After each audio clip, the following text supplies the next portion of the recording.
Ei.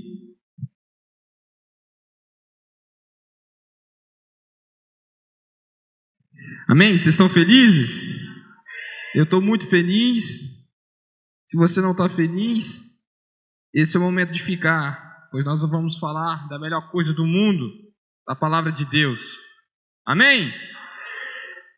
Pois bem, irmãos, é um privilégio para mim estar aqui com vocês essa noite. E para iniciarmos aqui, eu quero perguntar quem é que nos visita pela primeira vez. Levanta a sua mão. A gente não vai cantar uma música, a gente não vai fazer com que você passe nenhum constrangimento. Você só vai receber uma fichinha, vai assinar, colocar o seu nome, ok?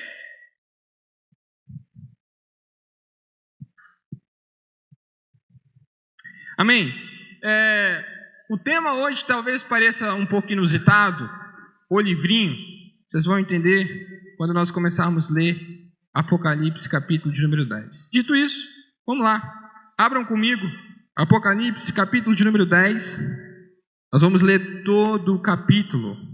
É um capítulo curto, são 11 versículos apenas.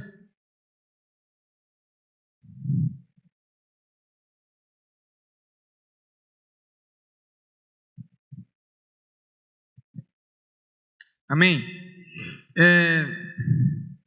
Na minha versão King James que trago, diz assim: Depois avistei outro anjo poderoso que descia dos céus. Estava ele envolto numa nuvem e havia um arco-íris sobre sua cabeça. Sua face era como a luz do sol e suas pernas como colunas de fogo. Ele segurava um livrinho que estava desenrolado em sua mão. Então colocou o pé direito sobre o mar e o pé esquerdo sobre a terra. E bradou com grande voz, como um forte rugido de leão. Assim que ele ergueu o seu clamor, os 7 trovões soaram suas poderosas vozes. E quando os trovões terminaram de fazer ecoar suas palavras, eu já ia escrever, quando ouvi uma voz do céu que ordenava: guarda o que os 7 trovões disseram, e não escrevas. O anjo que vinha em pé sobre o mar e a terra levantou a mão direita em direção ao céu e jurou por aquele que vive pelos séculos dos séculos e que criou os céus, a terra e tudo que neles existe, exclamando: eis que não haverá mais demora. Versículo 7. E que nos dias da voz do 7º anjo, quando ele estiver para soar a sua trombeta, o mistério de Deus se completará, exatamente da maneira como ele anunciou aos seus servos, os profetas. Então, a voz que eu havia ouvido do céu falou comigo uma vez mais, ordenando: vai e recebe o rolo aberto que está na mão do anjo, que se encontra em pé sobre o mar e sobre a terra. Em seguida, me aproximei do anjo e lhe roguei que me desse o livrinho, a qual ele me declarou: pega-o e come-o, ele lhe será amargo no estômago, todavia doce como mel na boca. Peguei o livrinho da mão do anjo e o comi depressa, e de fato, ele era doce como mel ao paladar. Contudo, assim que o engoli, meu estômago ficou muito amargo. Então, recebi a seguinte orientação: é necessário que profetizes novamente a respeito de muitos outros povos, nações, línguas e reis. Feche seus olhos, Senhor. Deus, nós somos muito gratos ao Senhor por essa noite, onde o Senhor se faz presente nesse ambiente. Muito obrigado, Senhor Jesus, pela tua preciosa palavra. Ó Deus, a minha oração é que nós possamos ser transformados pela tua palavra. A minha oração, Deus, é que a gente não fique somente no campo teórico, mas sobretudo que nós possamos aplicar a tua palavra na nossa vida, no trabalho, na universidade, na faculdade, aonde estiver. Por isso, Deus, esteja conosco nesta noite. É o que nós pedimos ao Senhor. Assim oramos. Amém. Eu quero começar, irmãos, fazendo uma pergunta para vocês. Com que frequência você lê e medita nas Escrituras? Todo dia? Uma vez por semana? Duas vezes por semana? Ou só quando vem aos cultos na quarta-feira e no domingo? Você carrega a Bíblia apenas debaixo do braço ou sobretudo no seu coração? Que há uma diferença de você carregar a Bíblia debaixo do braço e você carregar a Bíblia no seu coração? Com que frequência? Você é o crente 12 por 36? Você lê um dia e fica o outro sem ler? Ou você trabalha e folga 3, lê lê uma vez e esquece os outros dias da semana? Irmãos, eu sinto lhe dizer, mas se esse é o seu diagnóstico nessa noite, você está com anemia espiritual. E você precisa de uma vitamina B12, a perseverança na leitura da palavra de Deus. Porque um crente sem palavra é um crente sem conteúdo. Um crente sem palavra, irmãos, é um crente nominal. Um crente sem palavra, irmãos, é um crente que não entendeu qual é o seu objetivo na terra. Nós somos conhecidos como o povo da palavra. E se nós somos conhecidos como o povo da palavra, nós não podemos fazermos outra coisa senão ler essa palavra, irmãos. Entenda o seguinte, essa Bíblia que você está portando nessa noite aqui, ela não serve apenas para colocar lá no seu criado, bonitinho, para tirar uma foto e postar no Instagram. É para você ler, irmãos. É para você estudar. É para você aplicar na sua vida. Amém? Vocês estão quietos, né? Me perdoe, irmão, se eu estou batendo em vocês. Mas foi a palavra que o Senhor colocou no meu coração. Nós estamos vendo uma grande rotatividade na igreja. Sabe por quê? Porque as pessoas não entenderam que é negar a elas mesmas, tomar a cruz. E tomar a cruz implica em conhecer a obra de Cristo, em pregar a Cristo, em promover Cristo, em viver com Cristo, em adorar a Deus. Irmãos, sinto muito em lhe dizer, se você não está lendo, se você não está meditando, se você não está aplicando essa palavra, que é o best-seller de Deus, que é o poder de Deus, que é o Logos, eu sinto muito, irmãos, mas você não entendeu o que é ser cristão. Sabe, eu estive lendo há um tempo atrás um livro chamado O Deus que Destrói Sonho, do Bibotalk. Não sei se algumas pessoas aqui conhecem esse cara. Rodrigo Bibo de Aquino. Se você gosta de estudar teologia, vá lá depois. Não estou ganhando por isso, amém? Não estou ganhando por isso para fazer essa propaganda aqui. Mas vá lá e coloca Bibotalk, você vai gostar. Eu gosto pelo menos muito dele. E lá ele falava, né, nesse livro, que há uma grande rotatividade da igreja de Cristo. Nós estamos muitas vezes vindo no culto para saber a vontade de Deus. Enquanto você sabe a vontade de Deus, lendo a palavra. Nós estamos vindo no culto para buscar gurus do conhecimento. Não, fulano de tal tem uma palavra de Deus para mim. Irmãos, entenda o seguinte, pega sua Bíblia aí. Pega sua Bíblia, levanta para o alto. Isso aí é a palavra de Deus. Essa é a vontade de Deus para vocês. Qual é a vontade de Deus para mim? Que você medita na palavra. Que você aplica essa palavra na sua vida, irmãos. Poxa vida, para de ficar guardando essa palavra lá na sua estante. Quando parece que tem... Sabe, você chega na casa do irmão lá, a Bíblia está lá com aquelas folhas amarelas. Tem tempo que não lê. É quase que um artigo arqueológico. Você tem que pegar uma luva, porque ela está velha. Não de tanto ler, mas de tanto se ficar guardada. Sabia, pastor Everton? Irmãos, tome vergonha na cara, me perdoe pela expressão, mas leia este livro, a sua vida vai ser transformada.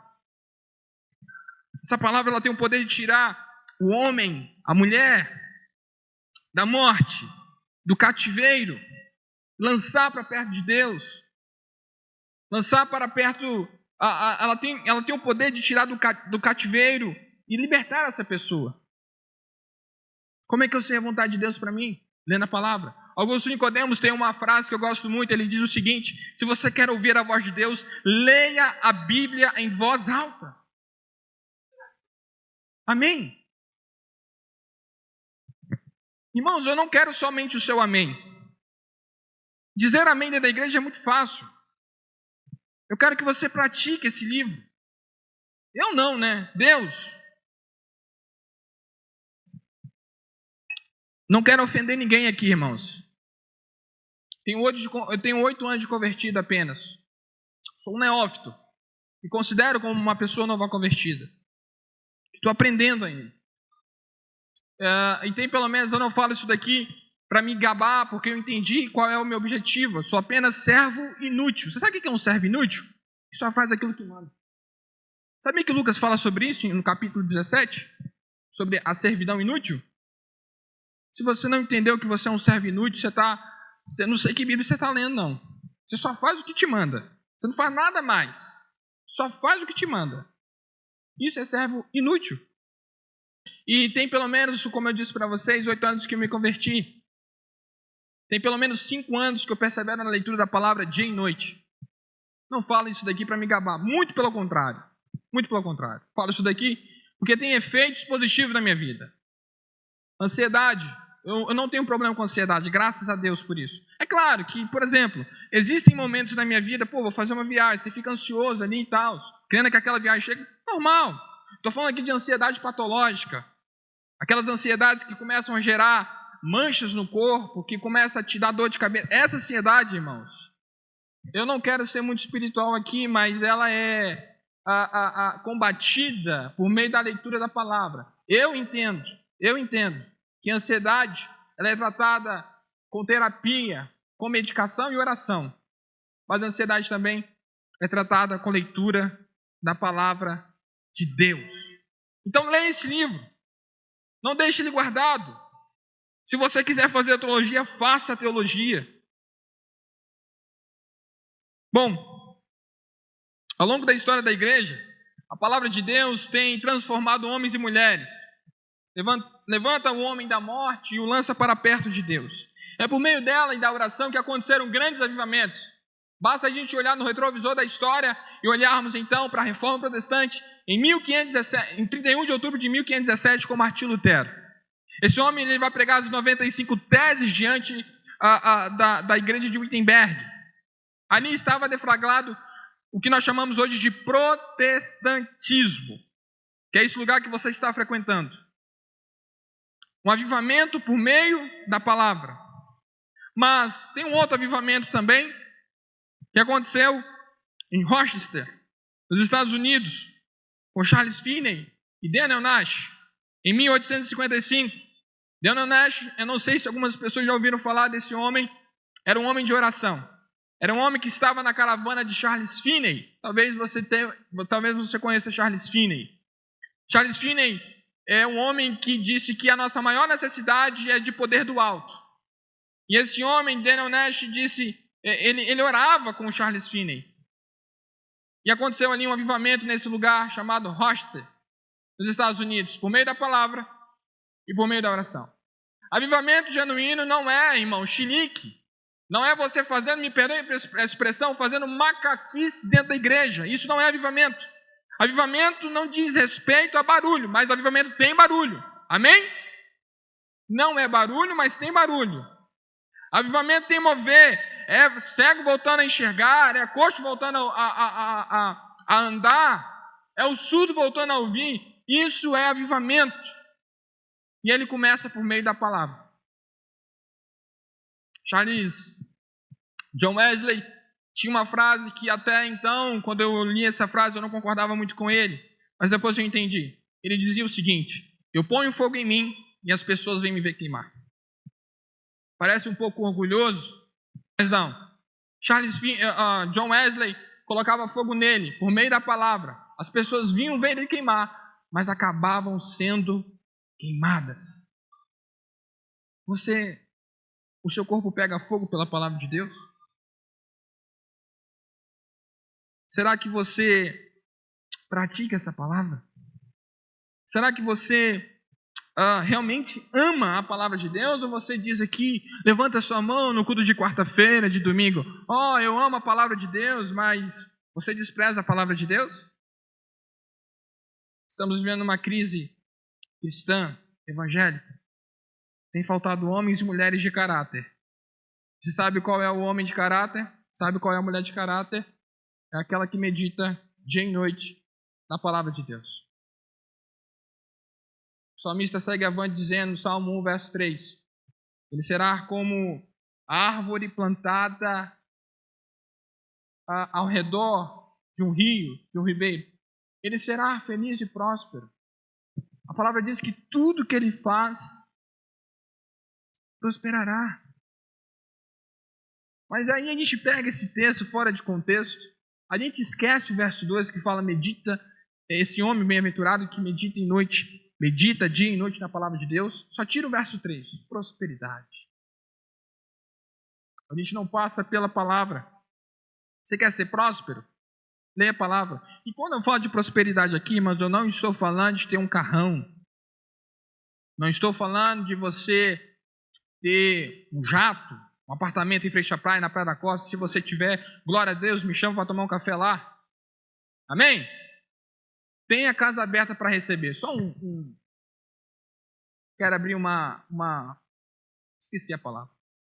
Isso aí que vocês entenderam. Se você tem casa, tenha a sua casa aberta para receber. Existem muitos cristãos que têm dificuldade de receber pessoas na sua casa. Isso não é problema capixaba, isso é problema do ser humano. Então, se você tem casa, tenha a sua casa aberta para receber. Chama lá aquele seu amigo para tomar um café. Vire outra, meu querido amigo Áquila, a gente toma um café lá em casa. Não somente o Áquila, mas algumas pessoas já frequentam a minha casa. Então, irmãos, tenha a sua casa aberta, as portas da sua casa abertas para receber. Aí você faz lá, monta a sua casa toda bonitona, aquela cama Big King, aquele travesseiro de pena de ganso. Aí, irmãos, você não convida ninguém para ir na sua casa. Está certo isso? Não está certo isso. Você trabalha para ter uma casa, um luxo. Não há nada de errado nisso. Não há nada de errado nisso. Mas você pode ser uma bênção, abrindo sua casa e recebendo seus irmãos. E aí você pode convidá-lo ele para ler a palavra junto, para meditar junto, para estudar junto. Pô, tem gente, irmãos, que na fé tem dúvida. E aí você tem que ter a sua casa aberta para poder discipular, para ensinar, para aconselhar, para você debater sobre um tema, seja teológico ou não, tenha sua casa aberta. Então, esses foram, e também tem um avivamento muito conhecido, o avivamento da Rua Azusa, em Los Angeles, em 1906, com William Seymour, né? Esse avivamento, todos esses avivamentos que eu falei, eu poderia citar muitos outros, com Jonathan Edwards no século XVIII, são muitos, mas todos eles começam com um princípio: palavra de Deus, oração, e tem um terceiro que a gente esquece: jejum. Essas são as três disciplinas espirituais. Jesus fala sobre elas de forma muito direta acerca do jejum e da oração. Na palavra nós temos algumas indiretas ali. Estou falando de versículos que são encontrados ali, que ele fala de forma direta. Eu quero ilustrar esse fato com uma história verdadeira, não é ficção. Uma mulher com comba em Gana, na África, depois de passar uma semana aprendendo a palavra de Deus, ela retorna para a sua aldeia.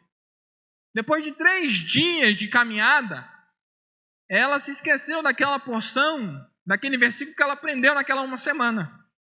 E aí ela retorna, depois de estar 3 dias caminhando. Quando o missionário Ronaldo de Almeida Lidório fala para ela: você não precisaria fazer esse todo sacrifício? Ela responde para ele: a palavra de Deus é muito importante para se perder pelo caminho. Não perca a palavra de Deus pelo caminho. Não perca a palavra de Deus na sua vida, irmãos. É através da palavra de Deus que emana força, perseverança, insistência, paciência. É por meio dessa palavra que nós podemos avançar com ímpeto. É por meio dessa palavra que nós podemos, irmãos, fazer coisas sobrenaturais. Nós não. É por isso que eu estou falando por meio. Não é você, é por meio. Porque mais importante do que o mensageiro é a mensagem. Mais importante do que o pregador É o conteúdo do pregador que é a palavra de Deus. Versículo 8, por gentileza.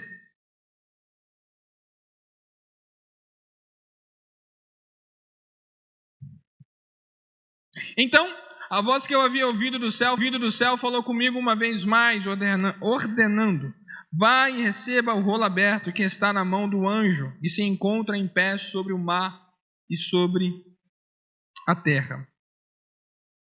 Precisamos buscar o livrinho. O livrinho é a palavra de Deus. 66 livros, 39 no primeiro, 27 no segundo. A ordem de Deus para nós continua a mesma, irmãos. Passa séculos, mas continua a mesma. Vá e receba o livrinho, o rolo. Em vez de esquecer esse livrinho, em vez de você colocar esse livro lá na sua estante, como eu havia dito anteriormente, você deve tê-lo bem perto das mãos, junto aos olhos, entronizado no coração. Receber um livro de Deus significa também receber o Deus do livro. Então, se você quer conhecer a Deus, use a palavra. Não para se promover, mas para conhecer a Deus. É curioso pensarmos que até na visão que João tem dos céus, ele vê um livro, uma Bíblia. Irmão, se você pensa que você vai para o céu e lá vai acabar tudo, você vai ficar um anjinho segurando uma harpa, você está entendendo um céu errado. Se a gente for ler o livro de Apocalipse, nós vamos ver que nós vamos trabalhar. Você sabia? As pessoas falam assim, né? Que o trabalho é fruto do pecado. Não. Antes do pecado, agora nós ficamos com depressão de tanto trabalhar, consequência do pecado. Não se engane. Lá no céu, iremos meditar na palavra encarnada. Você sabe quem eu estou querendo dizer? O próprio Senhor Jesus Cristo. A palavra encarnada. A rua principal é a rua de ouro. A gente gosta muito de falar, né? A rua principal é a rua de ouro. Mas mais importante do que a rua de ouro é ter Deus presente. Mais importante do que ter um muro de jaspe é ter o nosso Deus conosco.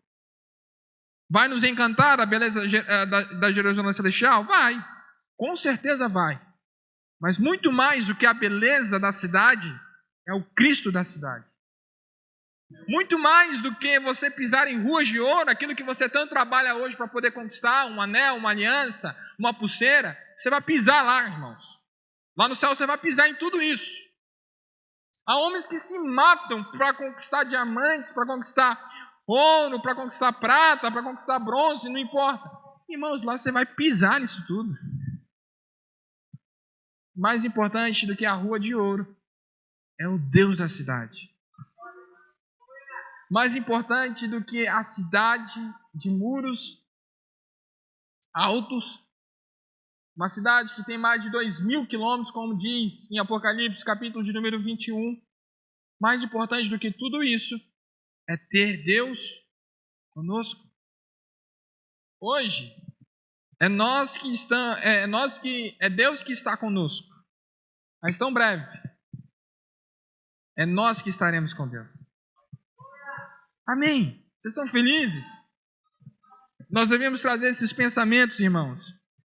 Sabe, se nós tivermos uma realidade tão patente dos céus, a gente não passaria perdendo a nossa vida com coisas fúteis, com coisas inúteis. Amém? Tem essa realidade patente dos céus. Versículo 9. Em seguida me aproximei do anjo e lhe roguei que me desse um livrinho. Ao que ele me declarou, pega-o e come-o. Ele lhe será amargo no estômago, todavia doce como mel na boca. Agora o anjo entrega o livro a João e ele ordena a comê-lo.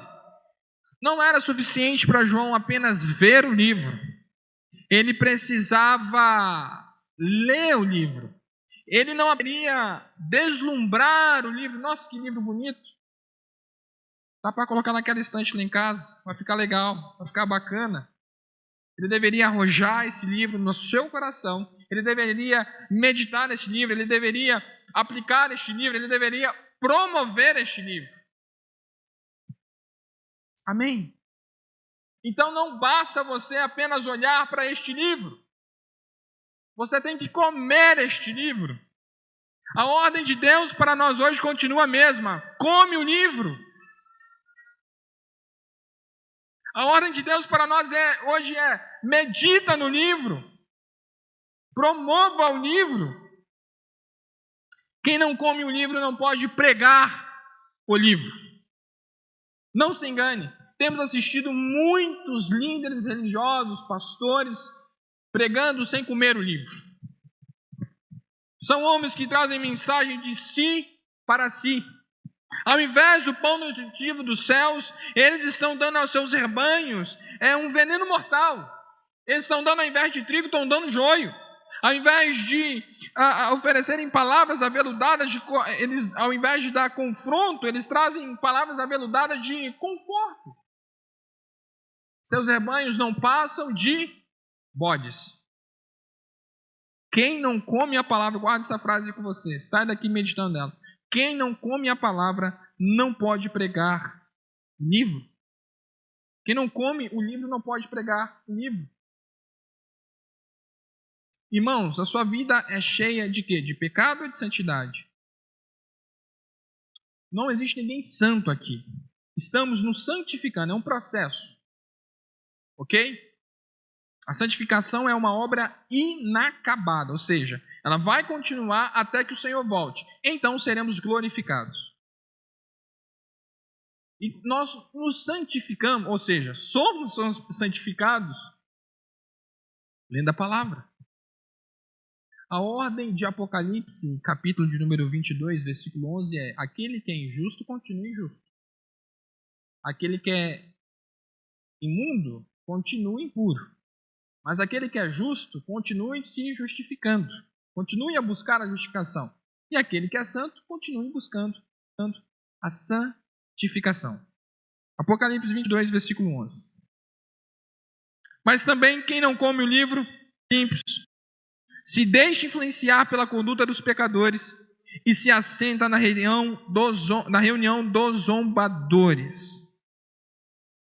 Quão trágico é se você não come o livro. Você vai seguir o conselho dos ímpios. Você vai se deixar influenciar pela conduta dos pecadores. E mais trágico ainda, você vai sentar na roda dos escarnecedores, dos zombadores. Jesus disse: errais por não conhecer as Escrituras, nem o poder de Deus. Eu quero trazer só uma notinha de rodapé aqui, que eu aprendi com o pastor Everton. A gente despreza muito essa questão de que... A gente cita muito esse versículo, né? Só fica com a primeira parte. Não conhecer as Escrituras. Errais porque não conhece as Escrituras. A gente esquece o resto. E nem o poder de Deus. O poder de Deus aí é oração. Então, oração e leitura da palavra são coisas conexas. É como se fosse você dizer assim: tem como voar somente com uma asa do avião? Qual que é a mais importante? As duas. Então, oração e palavra é isso. Um complementa o outro. Irmãos, quantos erros poderiam ser evitados se nós mantivéssemos esse livro? Se nós mantivéssemos esse livro perto de nós? Quantos erros poderiam ser evitados? Quantos suicídios poderiam ter sido evitados? Quantos assassinatos poderiam ter sido evitados? Quantas guerras globais poderiam ser evitadas? Quantas mortes? Quantas tragédias? Se nós lêssemos essa palavra. Se nós estudássemos essa palavra. A Bíblia chama de bem-aventurado aquele que nela medita, como nós dissemos aqui, Salmo 1, verso 2. No meio de tanta influência, em vez de estarmos vivendo em que estamos vivendo, a palavra torna-se a melhor influência. Você é um crente que é influenciado pela palavra? Você faz teologia? Entenda o seguinte: fazer teologia aqui, eu não estou querendo dizer de você se matricular lá no bacharel de teologia, na Estácio de Sá, onde quer que seja. Quando eu falo de teologia aqui, quando você abre a sua Bíblia, você está fazendo teologia. Você faz teologia, irmãos? Você abre sua Bíblia na sua casa? Você estuda? Ou você vai lá, abre aqui, fecha o seu olho, apronta o dedo e é isso que Deus tem para mim. Aí vai lá, lê lá, Judas foi e se enforcou. Aí você vai se enforcar? Então, irmãos, nós devemos ter discernimento também ao ler a palavra. E eu quero fazer até uma propaganda aqui. Se você tem vontade de conhecer, vá lá, me busca, ou também o pastor Célio, ou o Gilberto, faz o TPT, a Escola de Teologia para Todos. Tem sido uma bênção. Já somos mais de 40 alunos, para a glória de Deus. O profeta, ele não é um autômato, ou seja, ele não prega aquilo que dá no pensamento, aquilo que dá na telha. Ele prega a palavra de Deus. A palavra de Deus é a sua alegria, é seu prazer. A palavra precisa fazer-se carne, antes que possamos dá-la àqueles que dela necessitam. Ai do pregador, ai do professor, que não encarná-la em suas próprias vidas. O fato de encarnar aqui é praticar a palavra. Quando nós estamos falando de encarnar a palavra, é viver conforme os seus ditames, as suas ordenanças, as suas orientações. Mas o versículo de número 9, acompanhe aí comigo, por favor.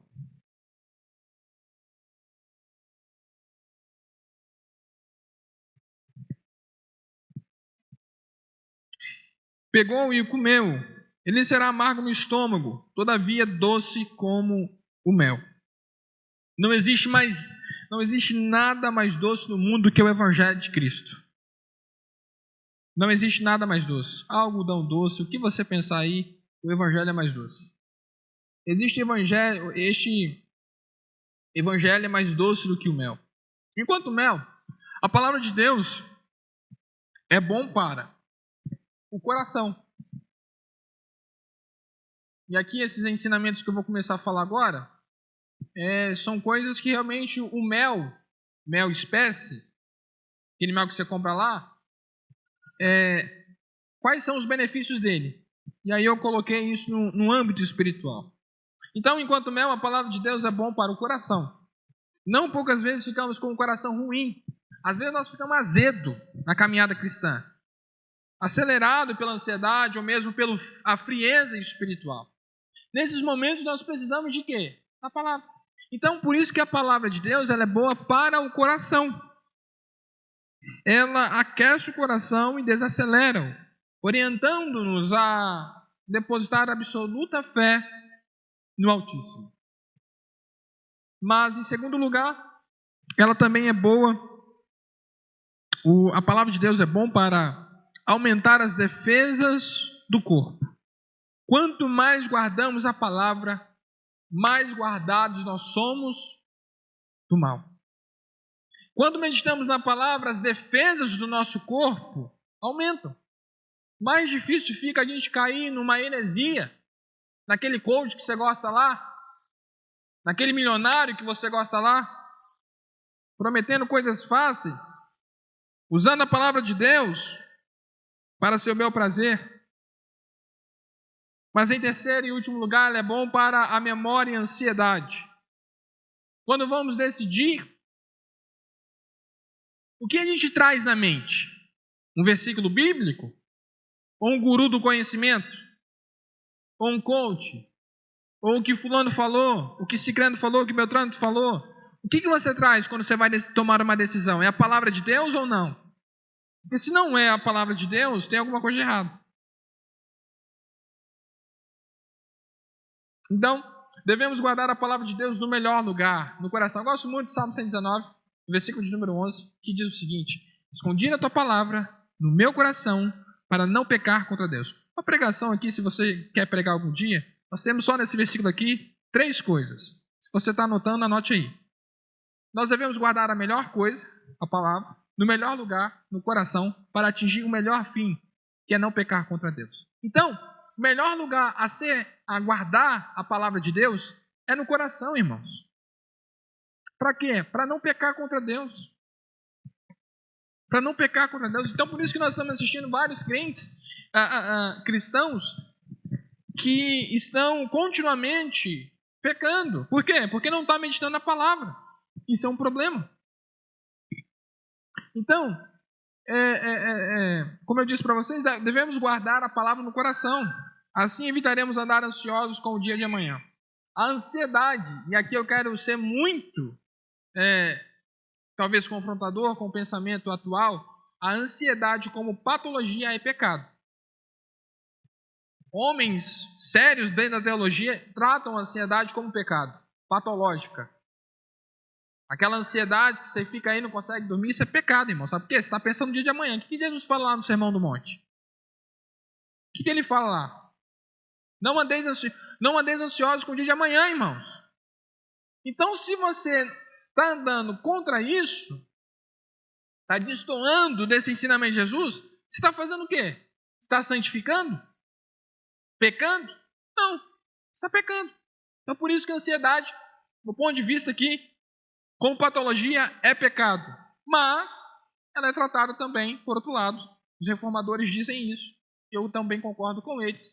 Que ansiedade é tratada com terapia, é tratada com medicação e é tratada também com oração. Não tem nenhum problema. Ok? Então, vamos lá. Versículo de número 10.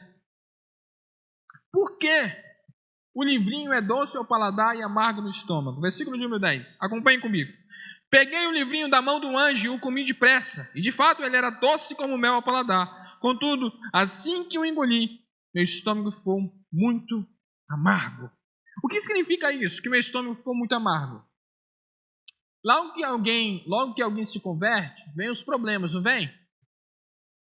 Não vem os problemas? Aí o Thales Roberto diz aquela canção lá, né? Todo dia o pecado vem, me chama, não é? O pecado chamando todo dia também é um problema. Logo que alguém se converte, se torna... Vem os problemas. É no casamento, é na família, é na universidade, é na faculdade, é no trabalho. É até mesmo no círculo com os irmãos. Mas, isso é um confronto para nós.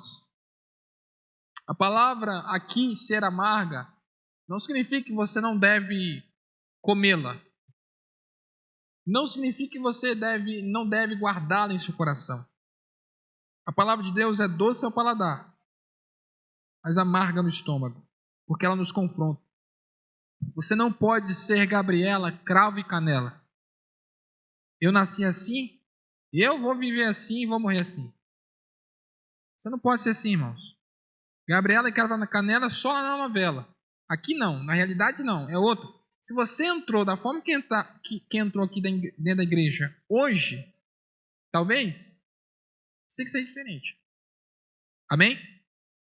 Amém? Vocês estão aí? Vocês estão quietos? Perdoe se eu estou batendo. Mas é a palavra de Deus. Nem sempre a gente vai ouvir o que a gente quer. Até porque se você vem aqui para ouvir o que você quer, aqui não é o lugar para isso. Você deveria ir lá para o self-service e comer o que você quer, porque aqui é diferente. A palavra de Deus não é self-service, onde você vai e pega uma porção, eu quero um camarão. Não, você tem que comer o que você precisa. Amém?